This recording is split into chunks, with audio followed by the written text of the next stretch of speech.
The old monk looked up, shielding his eyes from the sun with his hands.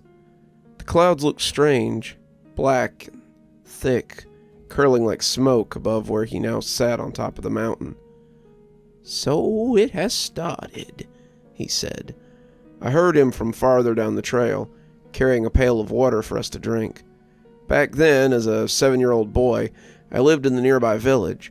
I always wished to learn from the monk. They know secrets, after all. "Oh, Father," I said, dropping the heavy pails of water on top of the mountain, where the monk sat in his ochre robes, his legs crossed full lotus in the eternal symbol of meditation. "What are those clouds, do you think?" He didn't look up at me, but for a moment, I thought he might not respond. "Boy, there are things in this world you don't know yet. The wonders of enlightenment, yes, but also the strange evil demons who rule the sky and torture the evildoers in Naraka. They see I am weak, and that I have not yet attained enlightenment. They come here to torment me, to see that I am reborn," the monk said, his voice wavering and cracking as he came to the last word. "They know I have failed. I have not attained nirvana." The old monk did look weak. His hands trembled, and his legs under his robes looked like thin, brittle sticks. His eyes watered constantly, drooping, the whites looking more like yellow jelly than sclera. But in the center of those eyes, I saw a blazing determination and a deep energy. "All beings know the horror of rebirth. Is that not true, old father?" I asked, sitting down beside him. He shook his head.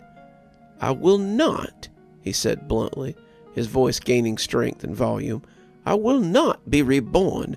This cycle must end. This is my last body. I swear it on the sky, on the trees, on the mountain that we sit upon. The demon will not win." The old monk had gone to a doctor.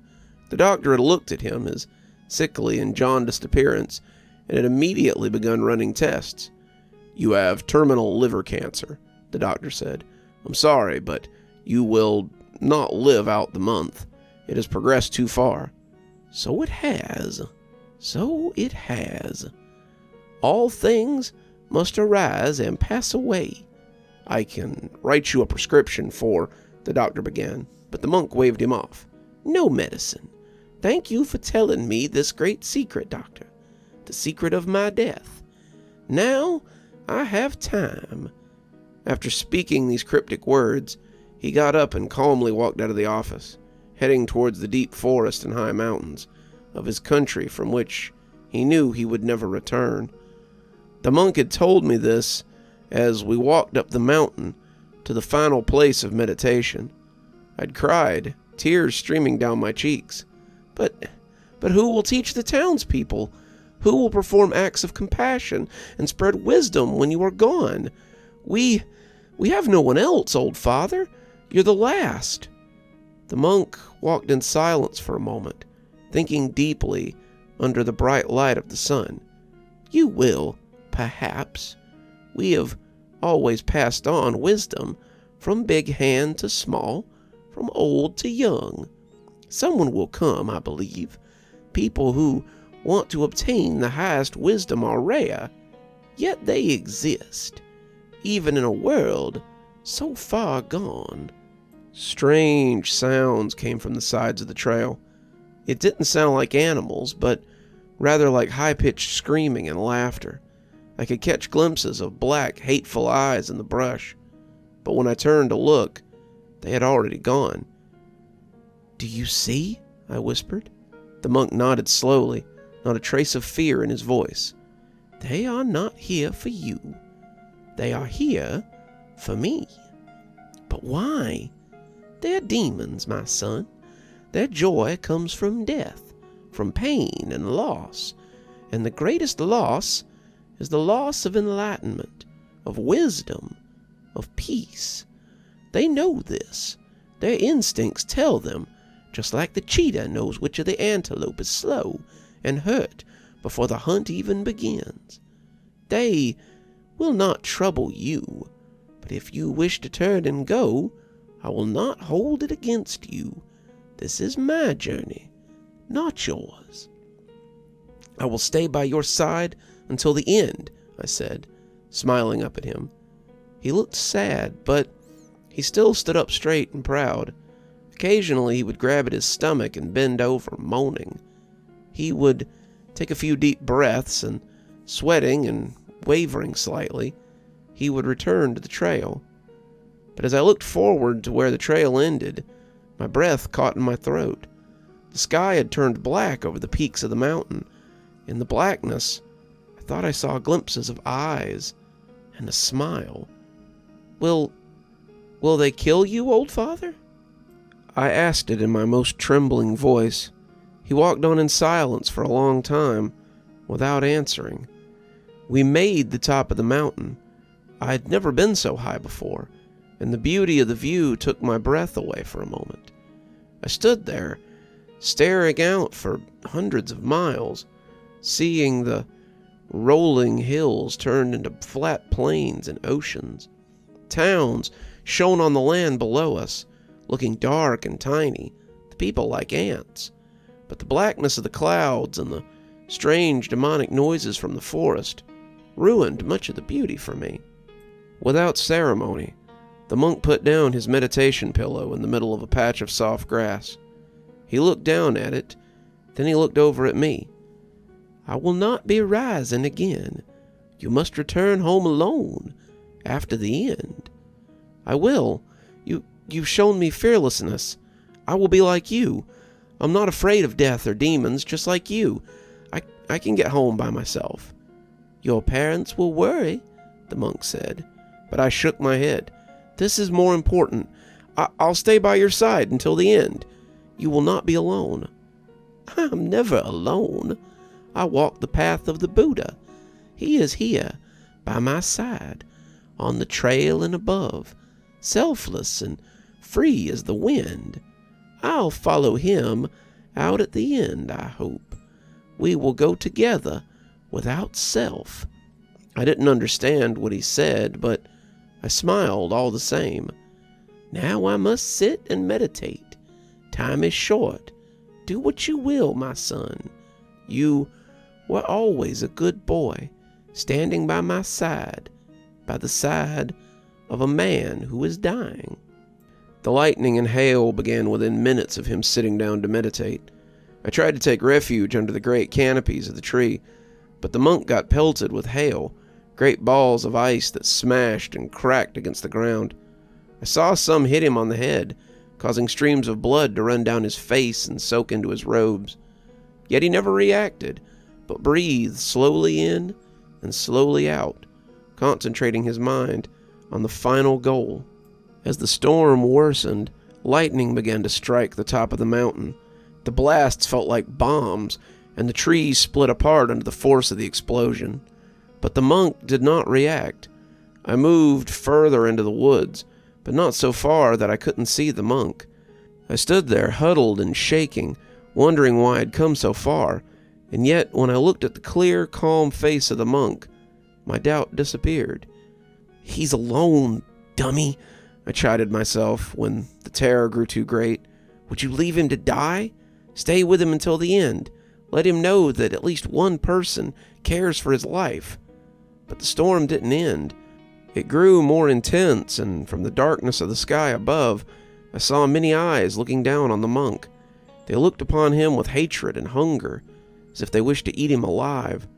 From the forest below, I heard many footsteps. There was great laughter, demonic and low. From the trees, I saw abominations emerge. On the trail and the paths they walked. I'd gone to the edge of the forest, but I could look down the mountain and still see the old monk. They looked mutated and sick, the demons below. Their skin had great gouges, blisters and cuts, maggots and pus pouring out from each wound.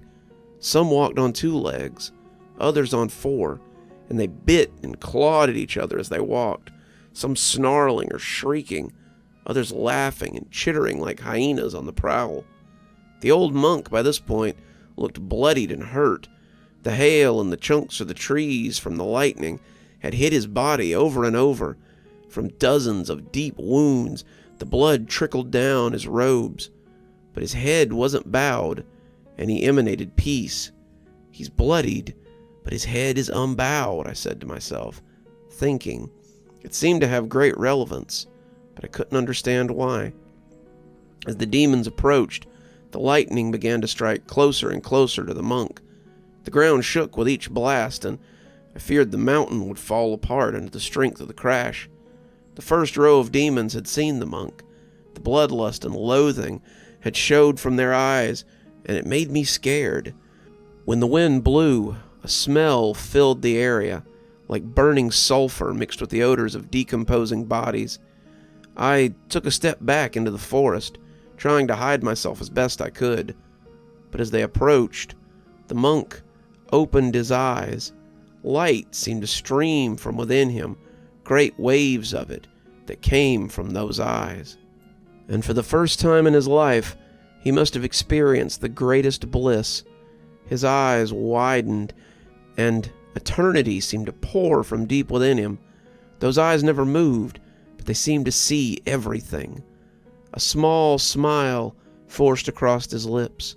For a moment, I felt like I looked not upon an old man, but a blazing pillar of light. "I have attained peace," he said, pulling a knife out of his robe and putting it to his throat. "Despite my dying and my sickness, I have attained peace. I will not be returning, never, to this world." And with a look of bliss beyond anything I'd ever seen, he slit his own throat and died.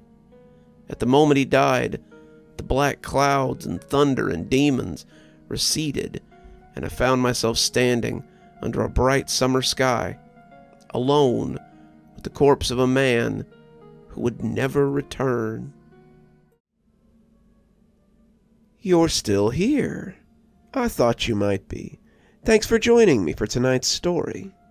If your insatiable appetite for horror knows no bounds, might I suggest one of our playlists, or one of our previous stories in the archive? There should be one appearing at the end of the story any minute now. And of course, if you're not subscribed, why not go ahead and hit that subscribe button? Maybe hit that notification bell so you don't miss any of the spooky things that we do here. If you prefer your horror a little more analog, you can always pick up one of my books. There's a link below to my latest, and it'll take you to all the great things that I've posted on Amazon. For my book lovers in the audience, I always suggest coming on down to Patreon so you can become part of my ghostly reader tier and get a book anytime I write one, which is usually about twice a year. Speaking of my patrons, let's go ahead and thank them, shall we? Thanks to Unicorn Hollow for being our spooky ghost contributor. Thanks to Janet and Lady Vengeance for being our spooky skeleton tier contributors. Thanks to Hi Stacy, Winter, Xaronan, Emily Coltsfoot, Stephanie Carrington, Marianne Schuler, Tyler Parker, and Jennifer Damron for being our ghostly reader tier contributors. Thanks, everyone. We just couldn't do the show without you. If you think you might like to support the show in a more monetary fashion, come on down to Patreon. I have many tiers. I'm sure you'll find one that suits you best. I always recommend the Ghostly Reader tier, since you get a signed book anytime I write one on your doorstep. But I have many tiers, and again, I'm sure you'll find one to suit you. And as always, thanks for stopping by. Dr. Plague, signing off. Have a wonderful evening.